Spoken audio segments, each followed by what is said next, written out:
Hi, I'm Forester Padraig McCraney coming to you from this nice cold October day. What can I say? It's the end of the archery season, more or less. Bonafides, I've been playing in the SCA since 1989. I've been an archery marshal since 1989. And I started shooting crossbows around 1990. Basically, one of the first things I was taught was that if you're a crossbow shooter, you're going to wind up being a crossbow mechanic. How do I explain that easily and make it memorable? Ta-da! Care and feeding of the crossbow. 4 of them here, 3 of them shootable, and 1 that could be if I really wanted to invest some time. The most common thing you're going to see with any crossbow is what's called a roller nut release. It's this.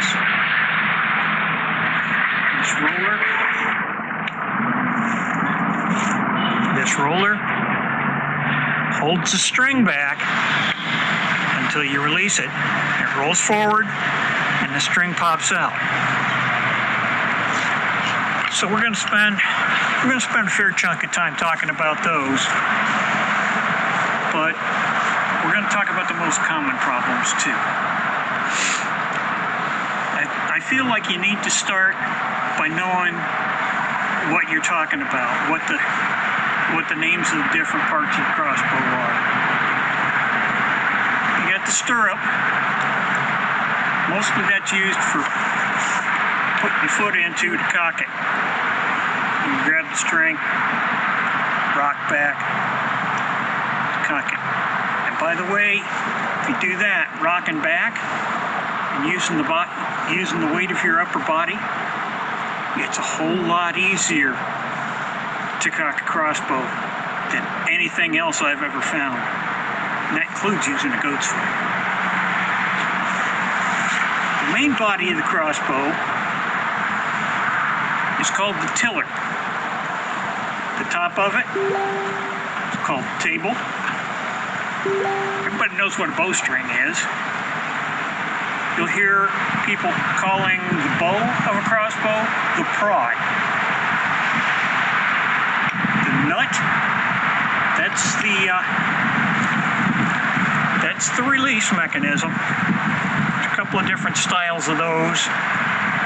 Some of them are even set up so that they'll set themselves. So you just pull back and it cocks itself right back into place, ready to shoot again. Retainer spring. It's not something that's absolutely necessary. You'll notice one of these doesn't have one, but it's a nice thing. Keeps your arrow from flopping around.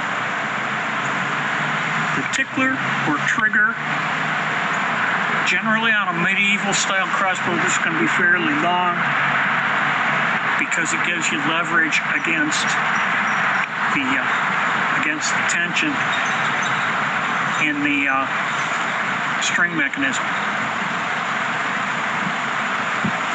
Right here, probably one of the most common problems you're ever going to see with your crossbow.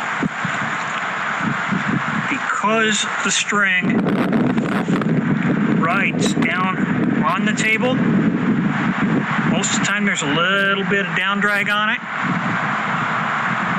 and it'll wear out. Also, if you get any chips or nicks splintering along the edges here, that'll chew up on your servings as well. The other place you need to really watch out for is out here at the nocks. You could spend all day talking about bowstrings and building them and what to do and how to maintain them. Not what we're here for. This is an overview. You want to know how to make a bowstring? Know how to make your own? Just Google them. Easiest thing to do. A jig that you can use to build strings for a crossbow is stone simple to make. I've made 4, maybe 5 of them in the course of the years. The one I've got now is probably the last one I'll ever do because I made it out of a couple of pieces of metal pipe. And I think I'm going to be able to manage to break those. This is a medieval style crossbow. These can be documented to the 16th century with this style of a stock.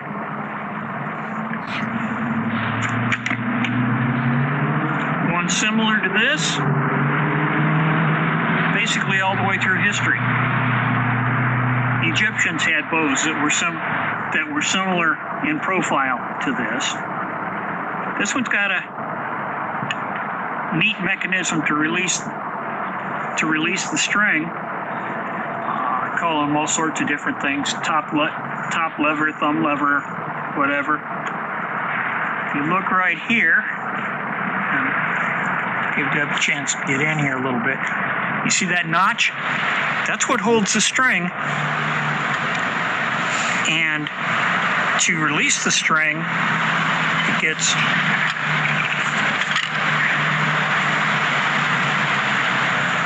you push this, and you can see down inside there it pushes up. Slips the string out of the notch, and away she goes. Again, same pieces. Stirrup, tiller, prod, string, different release. Some of the same problems. This one, in fact, I know has had some problems with a little bit of splintering and chewing up its strings. We fixed it with memory board. Filing down the splintering so that there was a smooth place for the string to go. This one has a few more problems. First off, it's been sitting in my garage for 2 years. Ever since I decided it really wasn't safe to shoot it anymore. The reason it's not safe to shoot it, this is the underside of the nut right here. And if you look real closely, you can see where that's worn. Got my fingernail caught on the edge of the area. That's because the nut's made out of aluminum and the tickler is made out of steel. The aluminum being softer, it wore and got to the point where I wasn't sure that this was going to hold any longer. So I temporarily retired this bow. And one of these days when I get around to it, I'll either make another nut for it or I'll figure out a way to repair this one. I've got a couple of ideas. Another thing that makes this one questionable at the moment is how much that wobbles. There's a couple of ways you can deal with that. Most people would rebind it. That's what this stuff is. It's binding. This is artificial sinew. That one is hemp, and I'm not sure what the material is in this one, but in all three cases, you're pulling it as tight as you can to hold things as tight as you can. Your biggest concern, a wobble like this is going to affect accuracy. If it can move side to side, then it's flat, unsafe. That's a big no-no. The wiggle in the prod and the rust. Now, that rust is almost exclusively on the surface of the bow. And when I get ambition, I'll break out my Dremel or some steel wool or something and some oil. You know, smooth all that back out, get it all back down. Now, any engineer, particularly in the automotive industry, will tell you rust will dig, and it will. But this is pretty much all surface rust. So unless I can see a real problem with this, the project's probably going to be okay. I'll just, as I say, sand it out, clean it up. You're not going to see where a prod is weakened by its flexing or anything, particularly with steel. Once again, you look, see that everything's nice and smooth up here. A lot of people use some sort of lubricant on them. One of the wisest men I know just uses a chapstick. It's wax. It's a little bit of oil. It goes on here, slicks things down. He does that about every five or six shots. Gives him a nice, smooth, lubricated table. You can use anything you want. I'm not saying, you know, I'm not endorsing chapstick or Blistics or any of those. I'm just saying that those are cheap. They're easy to come by, and they work. Okay.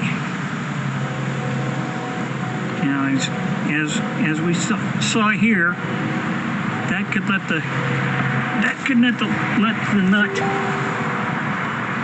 pop out, which is one of the reasons you always make sure once you've spanned or cocked your crossbow, you make sure that it's pointed downrange. This one's a more modern style crossbow, all the way along the boards. The Barnett company made this model. It's called the Wildcat. They quit making these in the 70s, and you still find them around, and they're nice crossbows. Again, being a ska person, being this and that and the other, this one's modified, and it's got a different style of trigger mechanism in it. Forester Syrian, who you'll see in another class,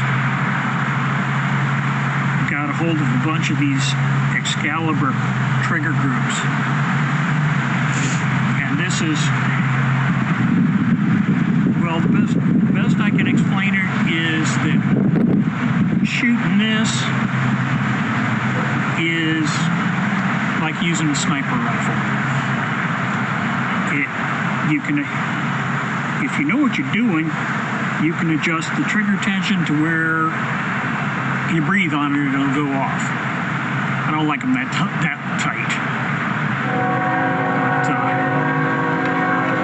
But I like mine to give me a little bit of space. Another example of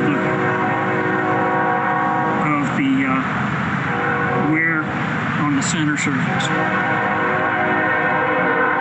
One of the things that you'll notice here is that there's 3 center surfaces.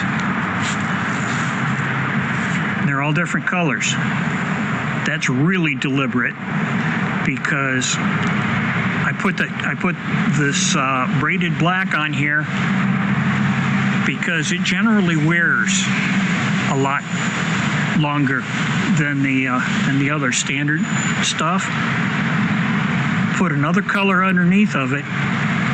That way, if something does happen to this while I'm shooting in a competition or something, it's not a great big deal. I get the old center serving out of the way, and I've still got a center serving, so I can keep on shooting using the same string, and I don't have to stop and retune my bow. Again, it's perfectly safe because it's still served and everything. And then if I wear out that yellow serving and the red starts coming through, then it's time to stop and change. The other place you need to watch for things wearing is out here at the nocks.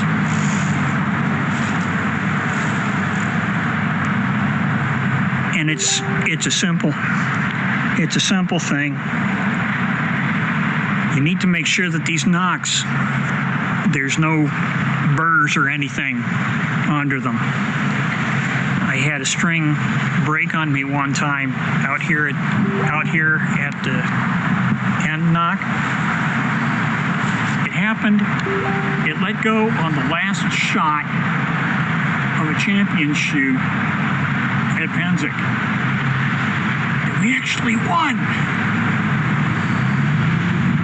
What happened was the string let go out here at the knock, and on investigation we found that there was a little bit of a burr there. It was easy to fix with a file. That's all you need to do. Most of this stuff is really stone simple. It's just a matter of paying attention, looking, seeing what's going on, where something's happening, and what you can do to fix it. In this particular case, the arrow got off. I actually scored the shot, but the string flipped around and slapped the guy shooting next to me in the bottom, in the leg, because I was sitting down shooting. He gave me a funny look afterward, and we both looked to see what had happened. And then we got up and scored our arrows.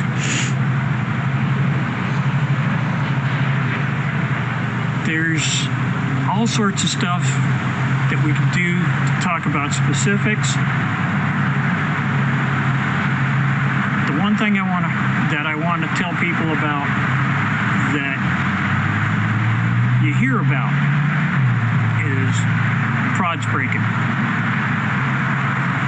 There's a guy on the SCA target archery list on Facebook whose nickname is Prod Killer. I'd have to talk with him to be sure, but I'm going to tell you that every prod that I've ever seen in 30 years, every one of them is broke right down here, right by within an inch of the tiller. When that happens, it's not really dangerous to the people around you. It's not even really dangerous to the person shooting the crossbow. Look at it. If that came down, where's it going to hit? On my hand. Yeah, I'm going to get some bruised knuckles. Might even break a digit, but I'm going to walk away from it. We won't discuss what I'll be saying as I do it, but you're not a danger to the people around you unless you're doing like this. Keep things pointed downrange. Keep your gear in good shape. All these messed up strings that I've got, before I get out to the range again, they'll all be fixed up. One last thing to talk about, or one more thing anyway, is matching your ammunition to your bow. Just to work in a horrendous pun, don't shoot this one. It's pointless.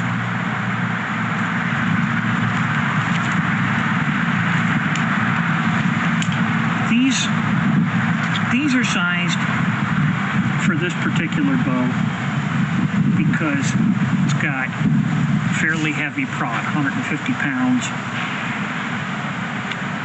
These are long, so that I can actually point on the target face at 20 yards. Granted, I have to point way down at the bottom to hit the bullseye, but I can actually aim on the face. When I've got it tuned up exactly right, on a 60 centimeter round target, I'm pointing center bottom, lined up on the tip, and that puts it into the area of gold. For 30 yards, I'm pointing at gold, and for 40 yards, I'm pointing top center. Okay, that's a good way to set it up.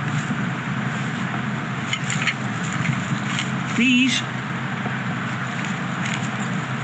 look a little more medieval because the design is a little more so.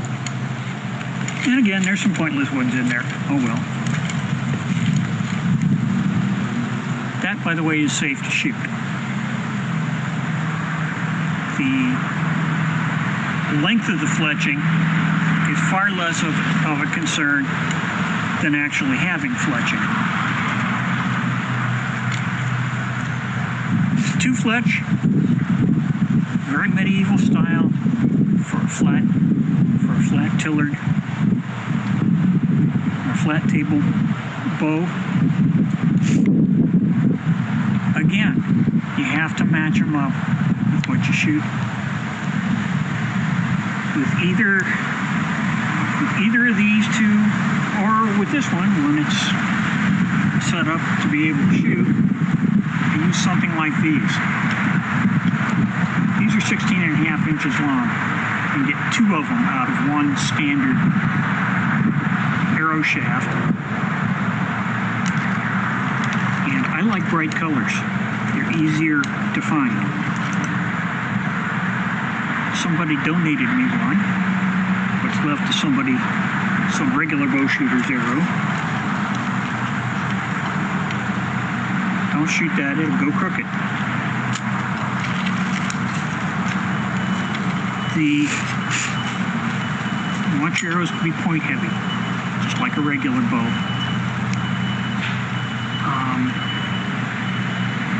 There's guys who think that you need to be as light as possible. I've found that with a crossbow, trying to get everything at about the same weight is what you want to do. And when I say the same weight, I mean the whole arrow. And if you happen to need to put a little weight in to make it match up, generally you want that weight to be up at the front. If you've ever thrown darts, like in a bar or something, those bar darts are point heavy. That's so that the weight kind of pulls them along. Same is true for crossbow bolts. The weight will kind of pull it along, especially at close ranges. You might or might not have time to curve those fletches. I hope you can see that.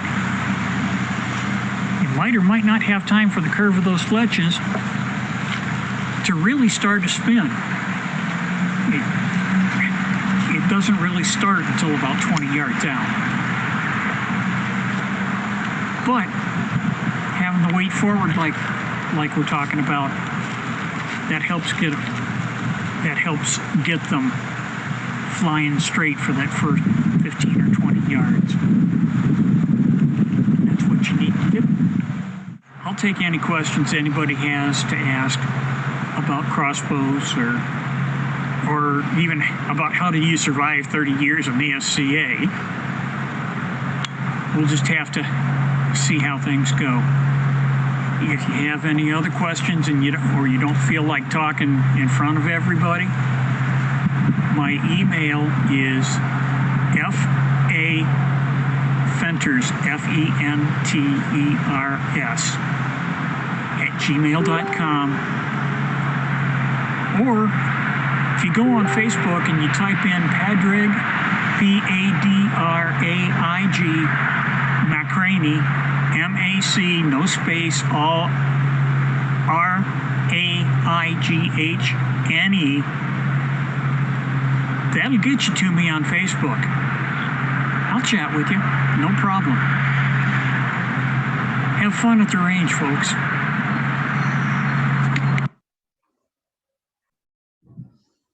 I am open to questions and comments. One thing I should probably get out there verbally so that it gets into the rum chat, whatever the recording, is that rawhide is a documentable period material. That's what Master Yolo used for many, many years, wrapping the prods on his crossbows. It looks good. When the prod breaks, it's strong enough to hold it in place. And I say when it breaks, because sooner or later it's going to happen to you. It's happened to me a couple of times, and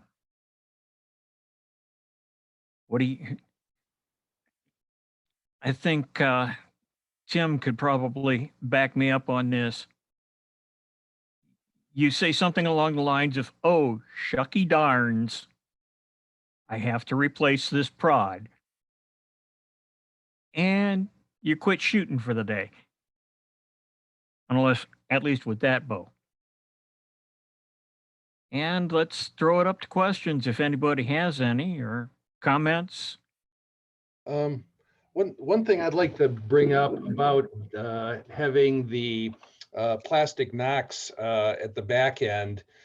I didn't mention it during the video, but when you are able to start shooting tight groups, one of the things that happens is you start getting Robin Hooding. You're starting to nick your shots as you're putting them closer together. Key reason for having the plastic knock at the back end, in addition to the friction element that we talked about, is that 8 or 9 times out of 10, when you get a strike, you will just chip the plastic and not drive down into the center. As Robert says, don't fall in love with your ammo. It's expendable. It will break. It will get lost. But most of the time, it just chips the plastic and doesn't actually get into the meat of the wood at the end of the taper, in which case you can go in with a box knife and open up the knock, take it off, and reclaim your ammo. I buy mine from Gray Bar, and so at $10 a piece, if you can save this from having to happen, you are going to come out ahead over time. So there's definitely a reason to consider about putting a knock on the back end and then just cutting off the forks. It definitely is more economical over the long term.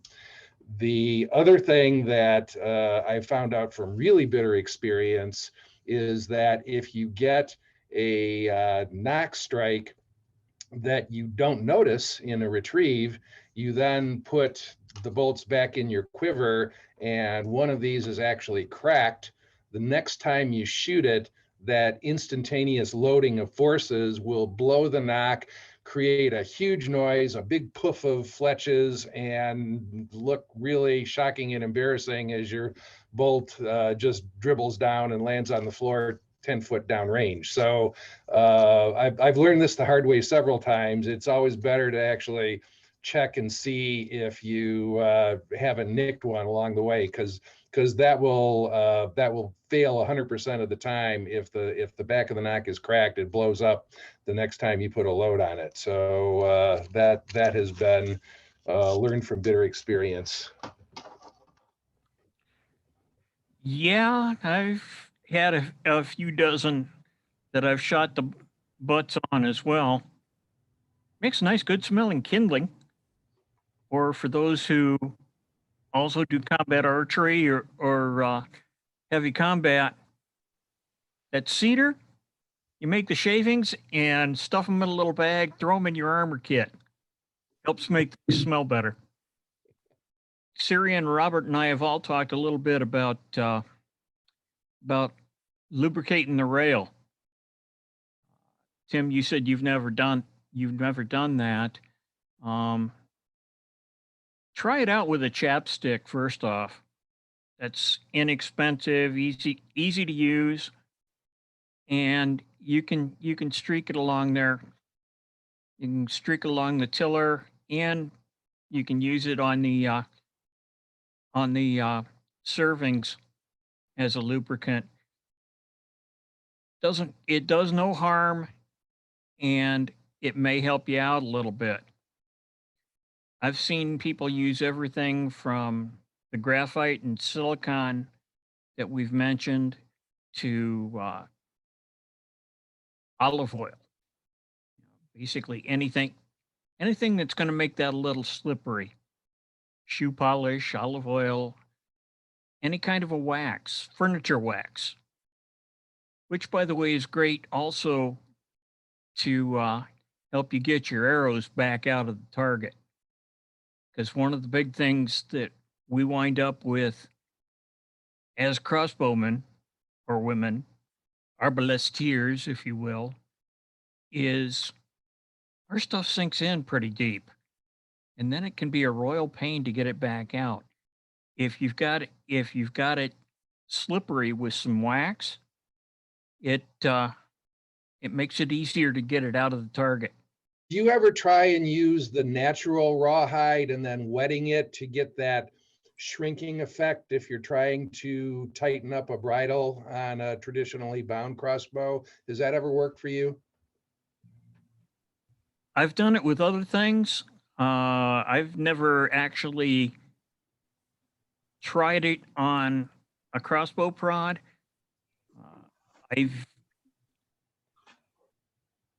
I only have one or two that don't have some sort of a shrink tube or something already on them.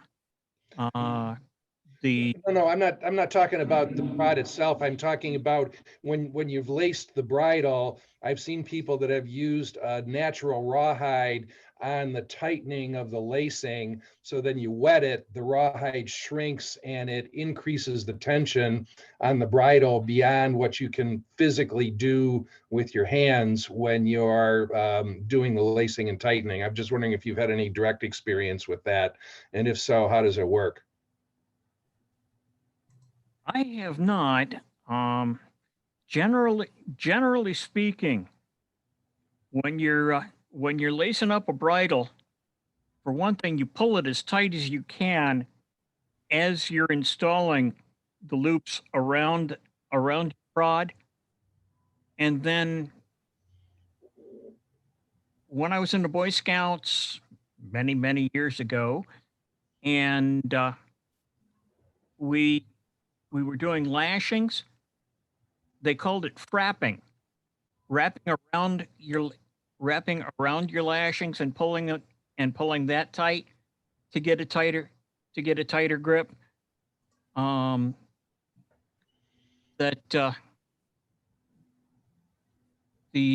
bow that had the artificial sinew bindings, that's how I did that.